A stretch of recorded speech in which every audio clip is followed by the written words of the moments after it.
which I think is the only division in college football, or at least Power 5, to have 6 teams with 7+ wins. So super excited about, winning our division and earning an opportunity to be in this game. It really is special, this time of year.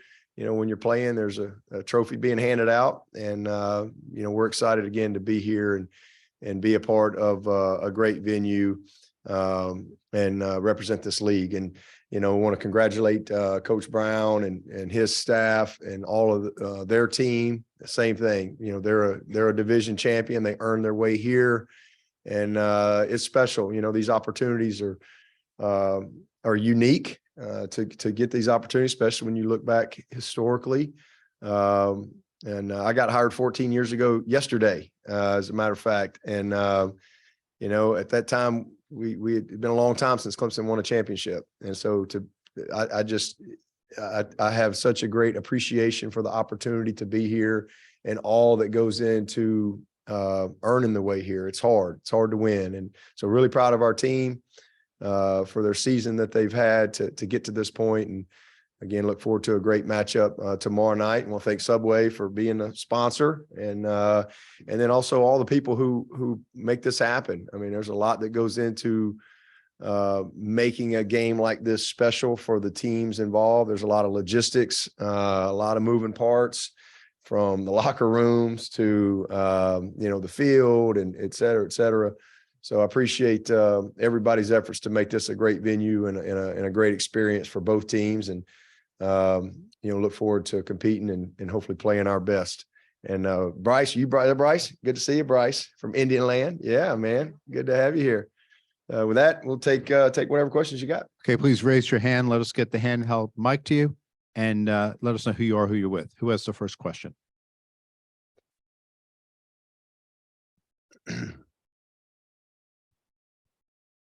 Will, he's always first.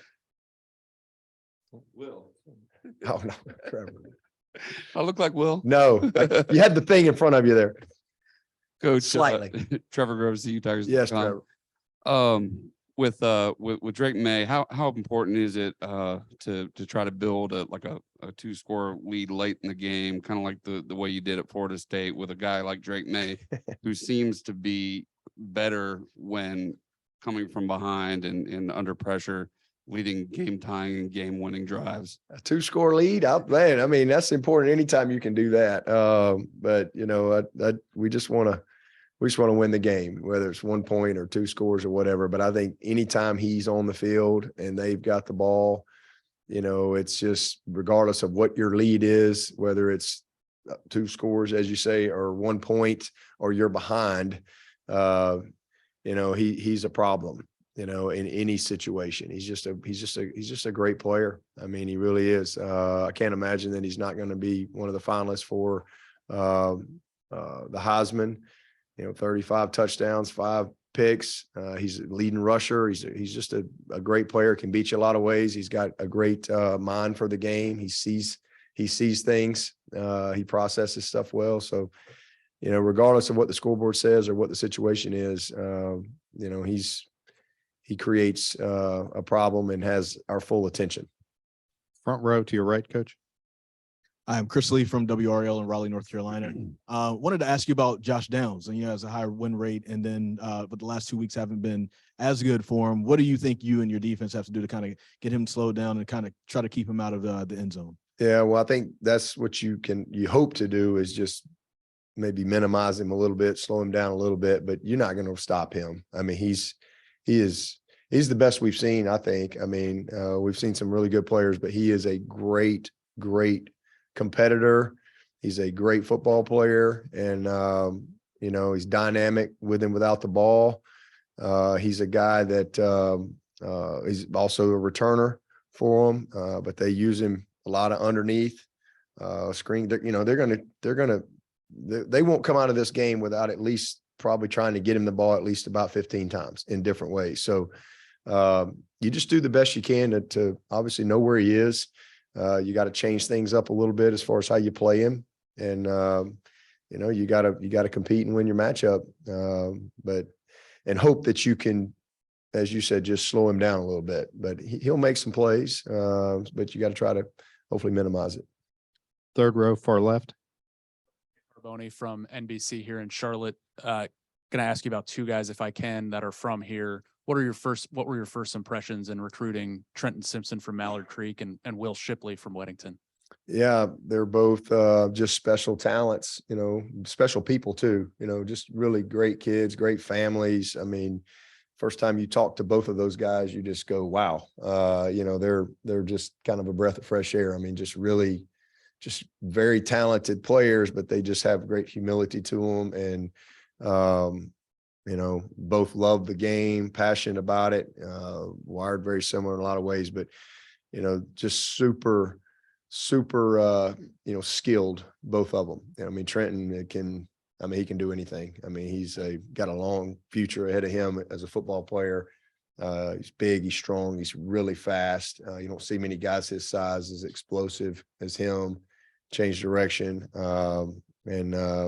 just dynamic. And then Shipley, as y'all saw this week, I mean, he's the first guy ever to be first team in 3 different things, right? So running back, all purpose, and I guess a specialist. So, and that's who he was in the recruiting process. That's what we saw in him as a player, a guy that could be, involved in every facet of the game and impact the game in every way, whether it be as a returner, as a receiver, as a rusher. Great energy. Both of them they play with a high level of intensity, both great effort guys. So a lot of similarities in both of them. Both of them are, got great futures ahead of them in football. Front row, right in front of you, Coach. Hey, Coach, Steve Reed from the Associated Press. What are your biggest concerns when you look at North Carolina on tape? What jumps out that concerns you? Yeah, well, they're the 8th best passing offense in the nation. They got a Heisman caliber quarterback that's playing with unbelievable confidence, got great receiver. Everybody talks about 11, but it's not just him. It's 3, it's 5, it's 18. It's those tight ends they got. The backs are really good players. They've got a great scheme. They're very confident in what they do. So, they play with tempo, a lot of, they get their ball to the playmakers, a lot of formations and motions and shifts. So there's a lot of things to handle schematically, but they got good players. And again, we've not been great. We just gave up a bunch of passing yards last week, and you get to play this bunch, and they're 8th in the country. So that's a concern for sure. And then, defensively, they've gotten better. I think as the year has gone, they've really improved. They've had a lot of injuries and things they had to work through to get to this point. But they're much improved there for sure. And then their return game. Levin's a guy back there that can beat you on one play. So there's a lot that concerns you about, who they are and what they're capable of doing. Second row. Hey, Coach, Tony Siracusa from Last Word on Sports. You talked about being out of the championship game last year. What's it like? Do you have a different appreciation for it, having missed it last year after so many years of such high level success and now being back? Does it give you a different appreciation for the event?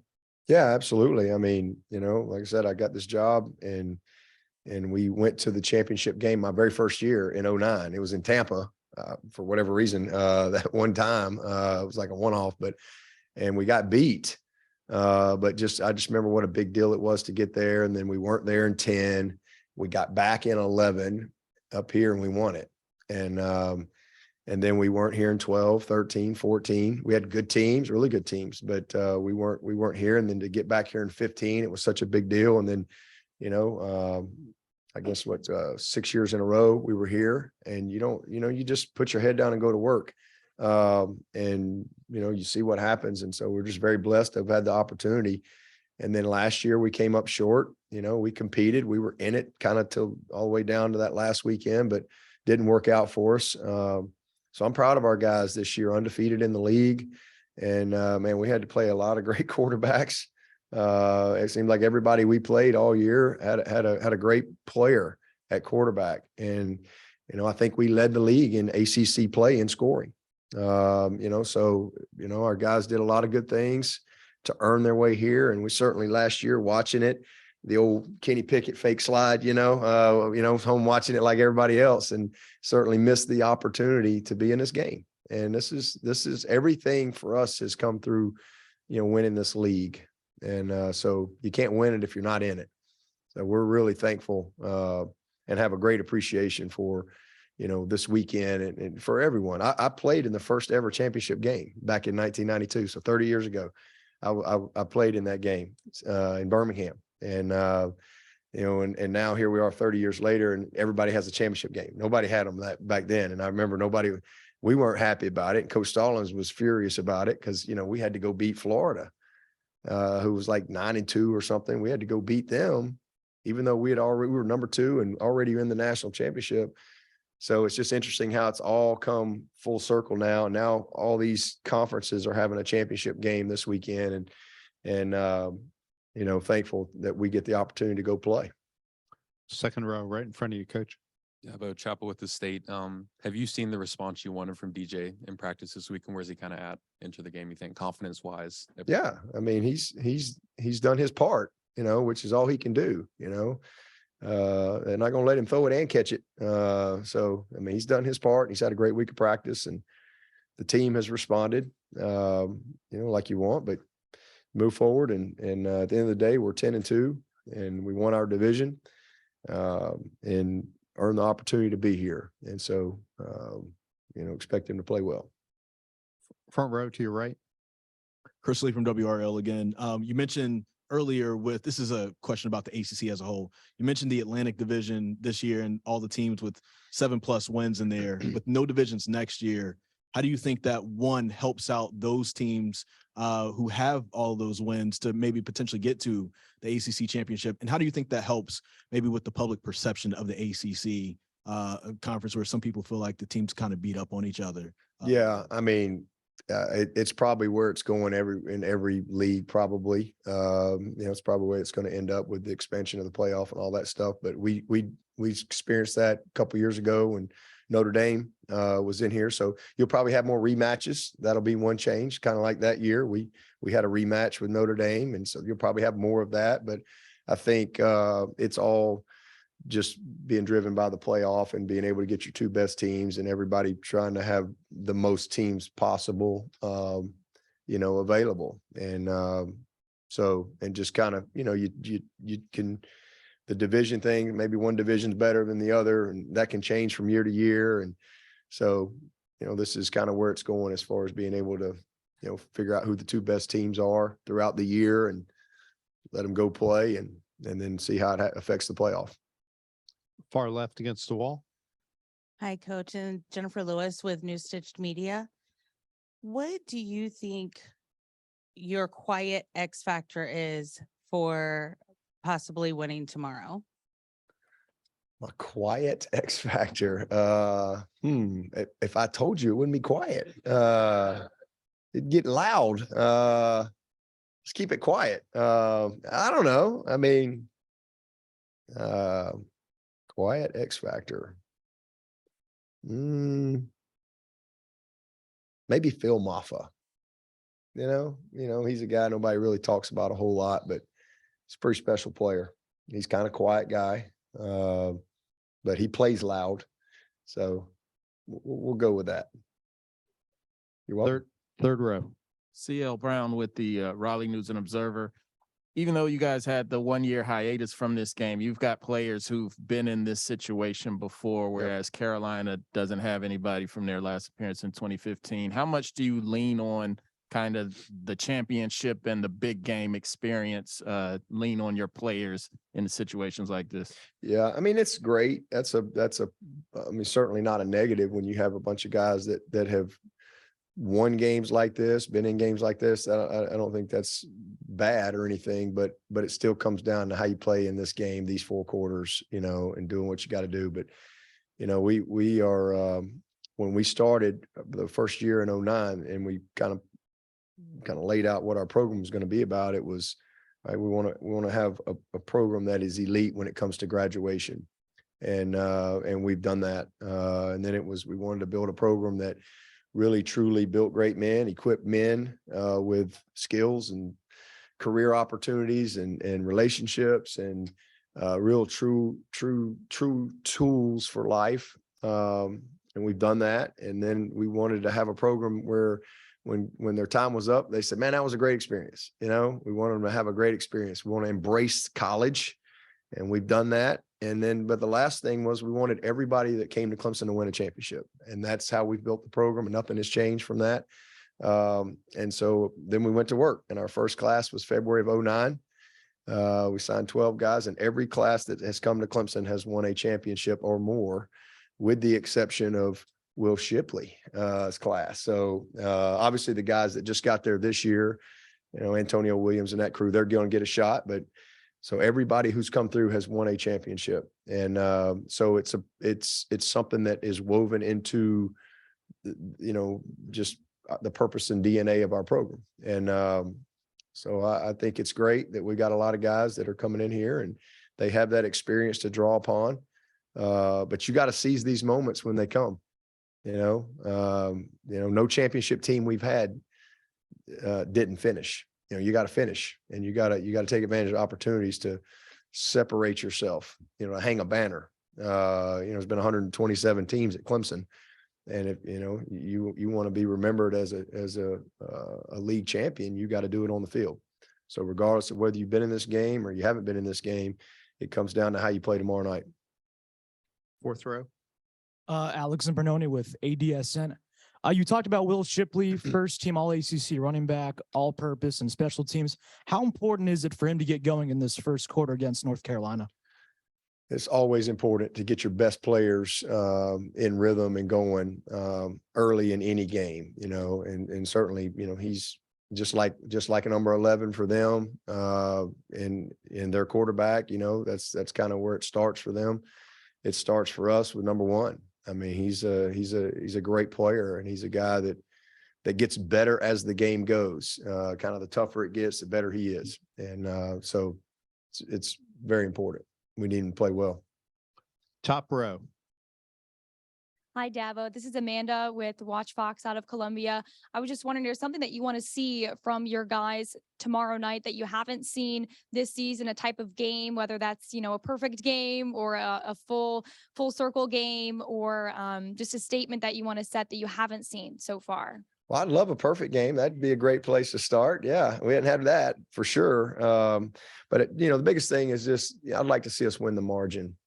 You know, we had 7 games. We had 3 offensive turnovers, and we've had 14 in 5 games. So that's tough sledding. So it's not that I have seen us do that, but that's where I would start. I'd like to see us win the margin tomorrow night. I think that'd be a good thing to see. Third row in front of you.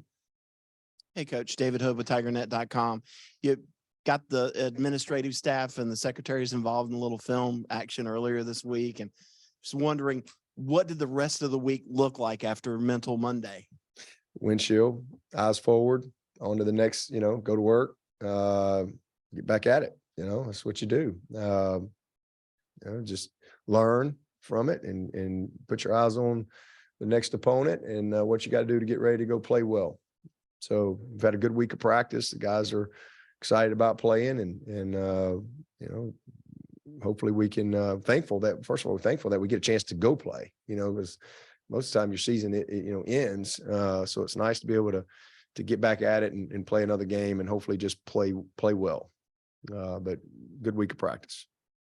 Top row on the right. Hey, Dabo. Pat Walter here in the back from WRAL. Do you feel like you have to take any extra motivational measures with your guys, given the way the regular season ended and that this ACC championship game doesn't necessarily have the playoff implications it normally does? No, I mean, again, there's only 4 teams that go to the playoff, and we've been there 6 times, and you know, that's probably about the most of anybody. You know, so it's hard to do that. I mean, it's really hard. This is what we're playing for right here. You know, those are all great things, but those are things that come when you win your league. I mean, we know what's at stake. You know, wish we were perfect. We weren't perfect this year. Everybody goes in their season. You try to be perfect, and you put everything you got into every single week. And, you know, you got a lot of people involved, and, you know, you count them all up at the end of the year. And we're not 12-0, we're 10-2. So yeah, we won't have the opportunity to go in the Final Four, but whether we were 12-0 or 10-2, we still need to win that. So nothing has changed from that standpoint. We're everything for us is about winning the ACC, and it's a goal of ours. And then the next goal is to win the closer, whatever that is. Because again, we could be 12-0, win it, and on a particular year, somebody not vote you in. I mean, you don't have any control over that. So our goal is to win this league. And so what happened last week has nothing to do with this week. Never has, never will. You got to go on to the next game, just like the next season or whatever it may be. Third row, aisle. Hey, Dabo, David with ESPN. You kind of piggybacking off of that. I know in the past you've sort of joked you'd be fine going back to the BCS, but starting in 2024, winning that will get you into the playoff. Are you happy to see the playoff expansion? Do you think this is a net good thing for college football and for Clemson? Yeah, it doesn't matter what I think. You're going to write whatever you think, so it doesn't matter what I think. And it doesn't matter what anybody's opinion is, because it's reality. I mean, so you just embrace it and you keep moving. It's reality. Doesn't matter what anybody's opinion or thinks about it. It's happening. So all that matters is let's move forward and we got one more year of a Final Four, if you will, and then it goes to 12, and we'll all embrace whatever changes come with that, and whatever, there's always unintended consequences, and we'll all embrace that, and you keep moving forward. So I'm excited about it and look forward to whatever comes with it, but it doesn't really matter what anybody thinks about it. Third row in front of me. Hi, Dabo. I was wondering what's your relationship is like with Mac Brown, and during his time when he was with ESPN, did he come down? Were there any particular visits that may have stood out when he was just on the set and observing practice, and you guys were talking just as football minds? Yeah, well, I said this earlier in the week, but he's when I got the job 14 years ago yesterday, we finished up, went to the Gator Bowl, and then we kind of starting, okay, we're gonna get an off season, gonna get a spring practice. We're gonna get to have a year cycle of recruiting and kind of all that stuff. And I reached out to about 4 or 5 coaches that I didn't really know any of them. I didn't really know anybody, but I didn't really know any, but people that I really just thought a lot of and really respected. And obviously it wasn't,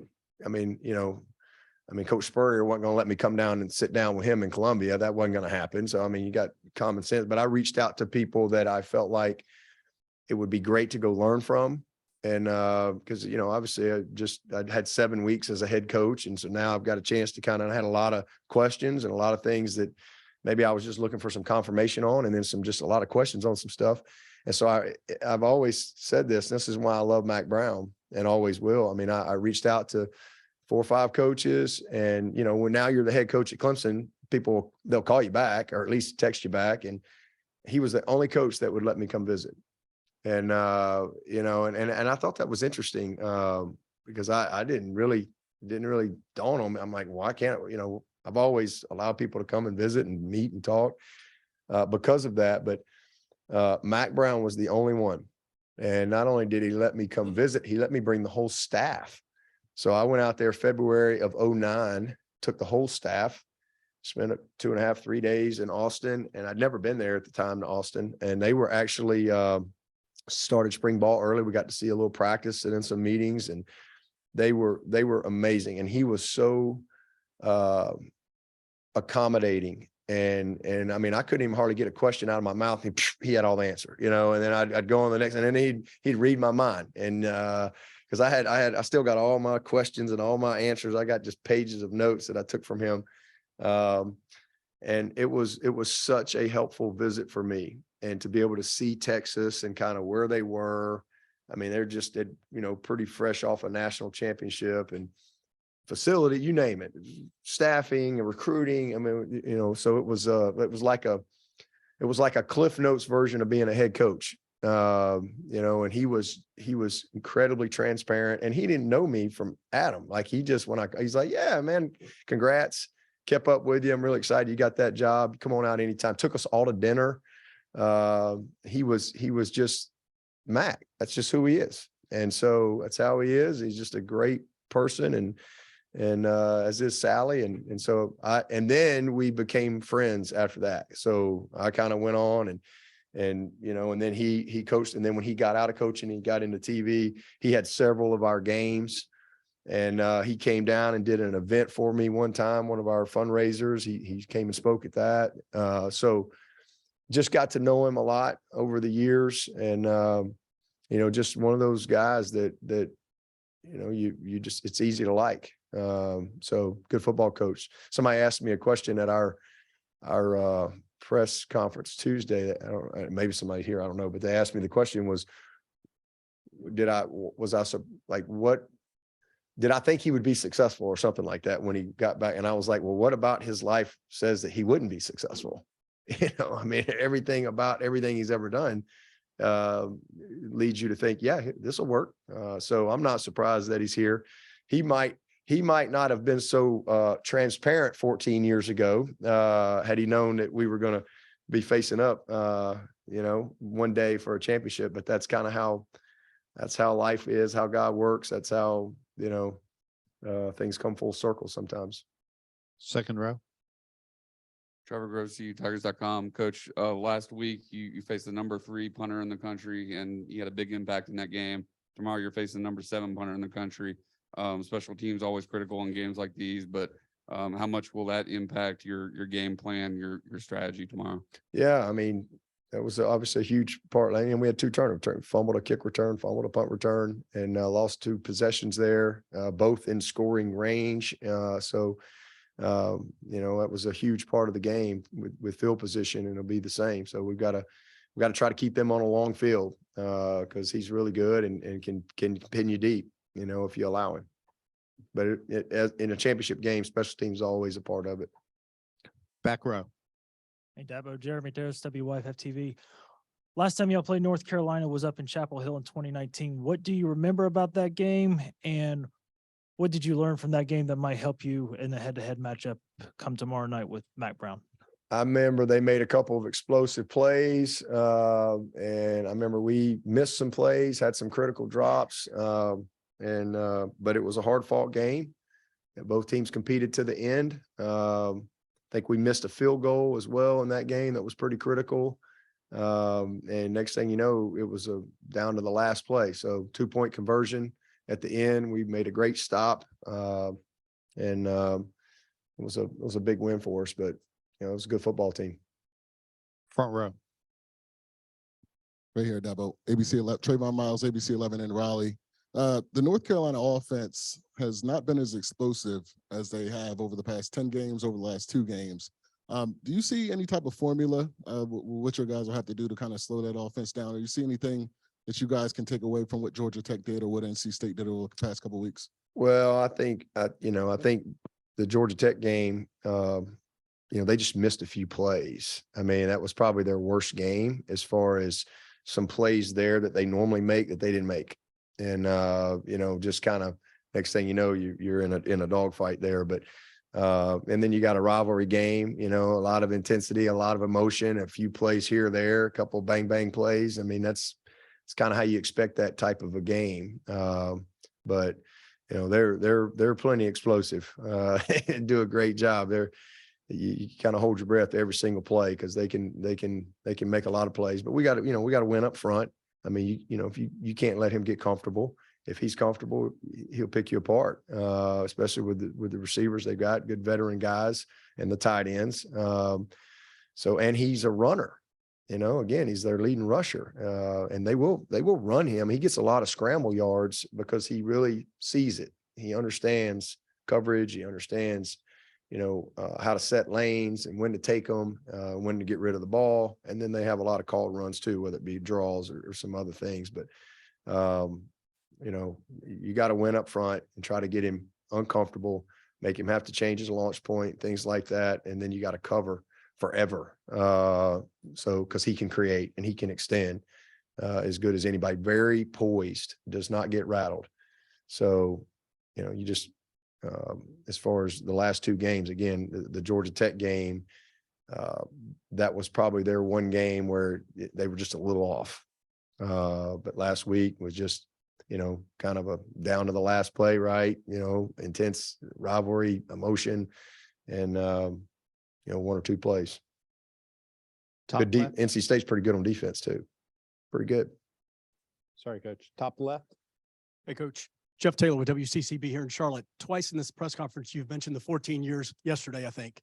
Can you just talk about, man of faith, I know you are, the blessing that it's been to be the coach at Clemson? Oh man, it's just crazy. Yeah, I mean, my wife sent me a picture of her and our three boys at the press conference, and I mean, they're just these little boys, and now Will's come to Clemson and won a national championship and won 5 ACC championships, and now he's working out of Charlotte here and living in Greenville, and on his line. Drew is about to get married in March, and he's a senior. And then Clay, who was asleep in that picture at the press conference, he was not, didn't really care. He's now a freshman at Clemson. So it's just crazy how time flies. I mean, it just like that. I was hoping I'd be here 1 or 2 or 3 years and hang on and see what happens. And now we're here 14 years later. So it's been an unbelievable blessing. Clemson is an amazing place. Just it's where I was supposed to be and when I was supposed to be there, and thankful for it. Coach, we'll take our last question, front row. Dabo, I am your biggest fan. My name is Bryce Johnson, by the way. It's really nice to have this time with you. What do you like most about Clemson? Oh man. Well, Bryce, I appreciate you being here, bud. And what I like most about Clemson is honestly probably the simplicity of life and the quality of life that we get to have there. It's rare. I mean, this is my profession. This is what I do. And I want to compete to be the best. I want to compete at the highest level. I get to do that. I mean, we have this little small setting, and Monday through Friday, it's just kind of, it's very simple. It's very simple. Again, there's a quality of life there that you really, until you live there, it's hard to really explain, but there's this quality of life that I think is rare and lost. And there's this simplicity of life that's the same. There's this unbelievable energy that comes from just living in a college town. But yet on the weekends, we get to compete at the highest level. And that's what I love the most about Clemson. And then the people that are there, it's just been a wonderful place. And again, I've been there 20 years at Clemson and moved there February of 2003. So in our 20th year, and it's been, and I thought I'd be there a year or two. In fact, I did a 3-year interest only note at like 2.7%. And I bet on myself because Kath was like, "What are we doing?" I was like, "Well, in 3 years, I'm either going to be making more money or we're moving. We're gone." And so here I am now 20 years later, and we're still there. Special. Okay. Thank you, Coach. Okay. Thank y'all. Okay.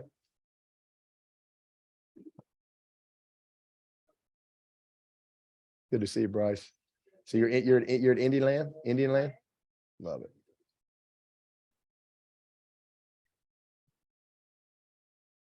What's up, bro? You good?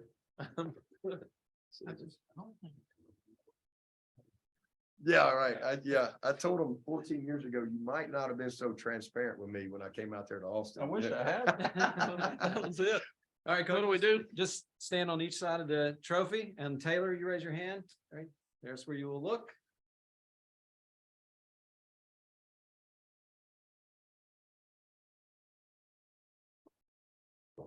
I actually have a picture of him in my office. I've got one too. Is it You behind? went with us 4 years ago. Is it in the back, behind on back shelf? Like you're front No. and center. No, right there. you're right there where every time I do an interview, they can see you. All right, man. Warm them up.